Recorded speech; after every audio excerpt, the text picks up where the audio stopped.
మహాదేవ శ్రీ గణేశ శారదా గురుభ్యో నమః. హరి ఓం.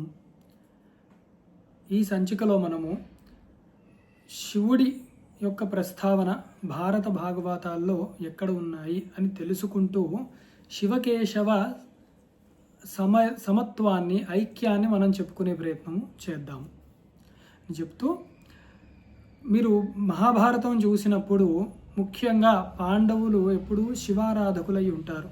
కృష్ణుడి యందు ప్రేమ భక్తులతో కూడా ఉంటారు. అంటే అక్కడ మహాదేవుడైన శివుడి యొక్క ప్రస్తావన అనేక చోట్ల చేస్తూ పరమాత్మ చెప్పిన కృష్ణ పరమాత్మ యొక్క అనుగ్రహాన్నే పొందుతూ ఉంటారన్నమాట. అక్కడ మనకి ఆ అభేదము తెలుస్తూ ఉంటుంది. అక్కడ పూజించేది శివుడినైనా కృష్ణ పరమాత్మని పూజిస్తారు. అంటే పాండవులకి ఏ భేద దృష్టి కూడా అక్కడ లేదు. అందున ముఖ్యము అర్జునుడు ముఖ్యమైన వాడు అన్నమాట. పాండవ మధ్యముడైన అర్జునుడు ముఖ్యమైన వాడు. అతను శివారాధన విశేషముగా చేసి శివుడి యొక్క అనుగ్రహాన్ని పొంది ఉన్నాడనమాట. కిరాతార్జునీయంలో మనం అది చాలా చక్కగా గమనించవచ్చు. ఆ శివుడే ఆ అర్జునుడి యొక్క శక్తిని పరీక్షించి పాశుపతాస్త్రాన్ని ప్రసాదిస్తారు. తర్వాతి ఒక సందర్భంలో కూడా యుద్ధము జరుగుతున్నప్పుడు అభిమన్యుడి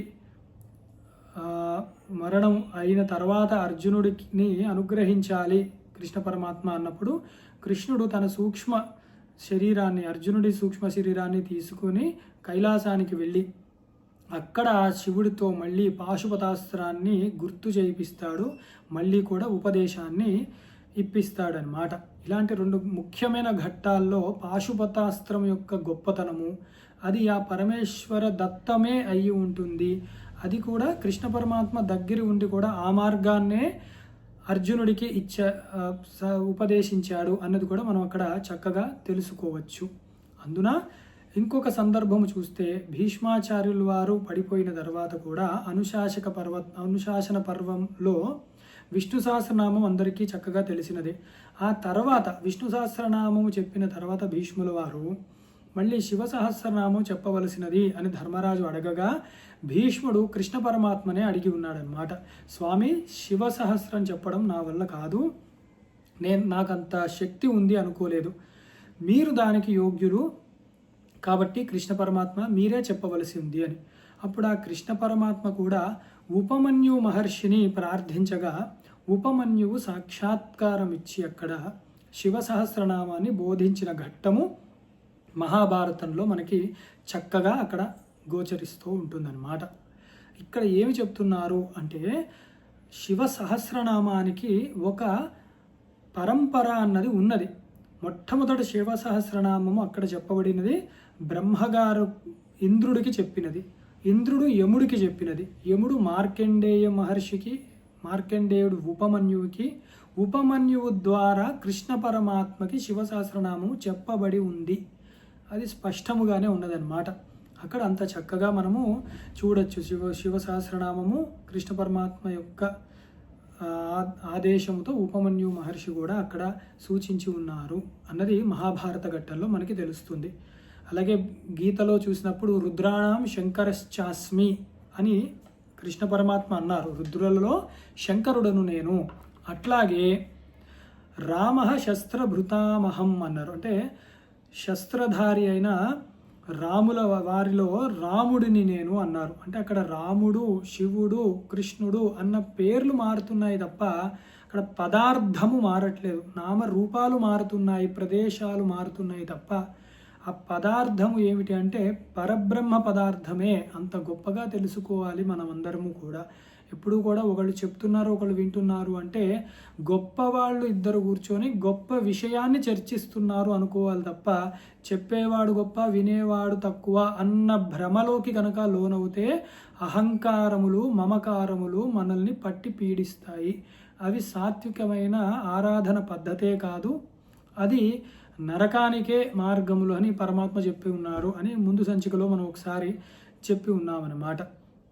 అట్లాగే ఇంతటి విషయము అదే భాగవత పురాణంలో వచ్చినప్పుడు ఎంత గొప్పగా చెప్తారు అంటే అక్కడ క్షీరసాగర మథనము, ఈ విషయాలన్నీ కూడా కనపడతాయి. ఎందుకు కనపడతాయి అంటే ఇందాకే చెప్పాము మనం, ఇదివరకు చెప్పుకున్నాం మనము. శివుడి యొక్క స్మరణ చేయడమే మంగళములు, ఆ చరిత్ర ఉండడమే మంగళములు అన్నమాట. ఆయువు పట్టు లాంటిది ఏ గ్రంథానికైనా శివ చరిత్ర. అందుకని అలాంటి ఘట్టాలు మనకి చక్కగా భాగవత పురాణాల్లో కనపడుతూ ఇంకా గొప్ప విషయం ఏముంటుంది అక్కడ అంటే ఒక చక్కటి విషయాన్ని చెప్తూ ఉన్నారనమాట మహర్షి. నిమ్నగానాం యథా గంగా దేవానాం అచ్యుతో యథా వైష్ణవానాం యథో శంభు పురాణానాం ఇదం తథా అని. అంటే ప్రవహించే వాటిల్లో అంటే నదులలో గంగాదేవి, గంగా నది చాలా గొప్పది ఎట్లాగో, అలాగే దేవతలలో అచ్యుతుడు అయిన శ్రీకృష్ణ పరమాత్మ లేదా విష్ణువు ఎలా గొప్పవాడో, అలాగే వైష్ణవానాం యథా శంభు అన్నమాట. వైష్ణవులలో విష్ణు భక్తులలో ఎలాగైతే శంభుడు అంటే శివుడే ఎంత గొప్ప విష్ణు భక్తుడో పురాణానాం ఇదం తథా, అట్లాగే అన్నిట్లో ఉత్కృష్టమైన పురాణాలన్నిట్లో ఉత్కృష్టమైనది ఈ భాగవత పురాణం అని చెప్పబడింది. అంటే చూసారా, శివుడిని అక్కడ విష్ణు భక్తులలో అగ్రగణ్యుడి కింద చెప్పారు. ఇప్పుడు భక్తుడికి భగవంతుడికి మధ్యలో ఎవరైనా వెళ్ళొచ్చా, అభేదాన్ని చూపెట్టచ్చా, ఇది ఎవరి ఇంగితానికి వాళ్ళకి విడిచిపెట్టేయాలన్నమాట. కొన్ని సందర్భాల్లో కృష్ణ పరమాత్మ ఏమన్నాడు, నేనే రుద్రుణ్ణి, నేనే రాముణ్ణి, నేనే అర్జునుడి రూపంలో ఉన్న పాండవ మధ్యముణ్ణి అని అక్కడ చెప్తున్నాడు. ఒక చోట చూస్తే శివగీతని రాముల వారికి బోధించినట్టుంది, ఇంకో చోట రుద్రగీతలో కృష్ణుడి యొక్క వైభవాన్ని ప్రచేతసులకి శివుడు బోధిస్తున్నట్టు కనపడుతూ ఉంటుంది. అలాగే రాముల వారేమో శివలింగ ప్రతిష్ఠ చేస్తున్నట్టు కనపడుతూ ఉంటుంది. అలాగే శివుడేమో శ్రీరామ రామ రామేతి అని చెప్పి రామనామం యొక్క గొప్పతనాన్ని ఒకచోట చెప్తూ ఉంటారు. అదే ఇంకొక గ్రంథంలో గొప్ప విష్ణు భక్తుడు ఎవరయ్యా అంటే సాక్షాత్తు శివుడే అని చెప్తారు. అట్లాగే ఇంకొక చోట చెప్తారు గొప్ప శివభక్తుడు ఎవరు అంటే శ్రీకృష్ణ పరమాత్మ విష్ణువే అని చెప్తారు. దానికి ఎన్నో కథలు కూడా మనకి చరిత్రలో చెప్తున్నాయి. అందుకే శివ సహస్రనామాన్ని కృష్ణ పరమాత్మ స్వయముగా ఉపదేశాన్ని పొంది ఉన్నాడనమాట. ఇలాగా మనం చూస్తే ఎంత సమన్వయం, ఎంత అందము, ఎంతటి చక్కటి స్థితి తెలుస్తుంది ఆధ్యాత్మిక ప్రపంచంలో. మనకి అన్నీ ఒక పరబ్రహ్మం గురించే చెప్తున్నారు. పరమాత్మ యొక్క గుణగణాలే ఇక్కడ అక్కడ పేర్లు బట్టి మారుతున్నాయి తప్ప అక్కడ చెప్పేది ఒక పదార్థమే, ఏకమేవా అద్వితీయం బ్రహ్మ, దాని గురించే చెప్తున్నారు. అందుకని అదే యాని నామాని గౌణాని విఖ్యాతాని మహాత్మనః ఋషిభిః పరిగీతాని తాని వక్ష్యామి భూతయే అని చెప్పి అక్కడ అంత అందముగా వివరించి ఉన్న అర్థాన్ని ఇవాళ మనం కొన్ని గ్రంథాల ఆధారంగా కొన్ని విషయాల్ని తెలుసుకుంటూ ఈ శివ వైష్ణవ అభేదాన్ని మనము ఎప్పుడూ కూడా తలుచుకుంటూ ఉండాలి. మనకి ఏ సగుణ సాకారంలో ఉన్నా, నిర్గుణ నిరాకారంలో ఉన్నా కూడా బ్రహ్మము ఒకటే, ఉన్న పదార్థము ఒకటే. అందులో మనం ఏ భేదము చూపెట్టకూడదు, మనకు అంత అర్హత కూడా లేదు అని ఒకటి మొట్టమొదట గుర్తుపెట్టుకొని వాగ్విదాలకు కూడా మనం ఎప్పుడూ కూడా పోకుండా భక్తి శ్రద్ధలను మాత్రమే పెంచుకునే ప్రయత్నం ఈ ఆధ్యాత్మిక జీవితంలో చేసుకుంటూ ఉండాలని ఆ శివరామకృష్ణులకు ప్రార్థిస్తూ సర్వం శ్రీ శివరామకృష్ణ పరబ్రహ్మార్పణమస్తు. స్వస్తి. శాంతి శాంతి శాంతి.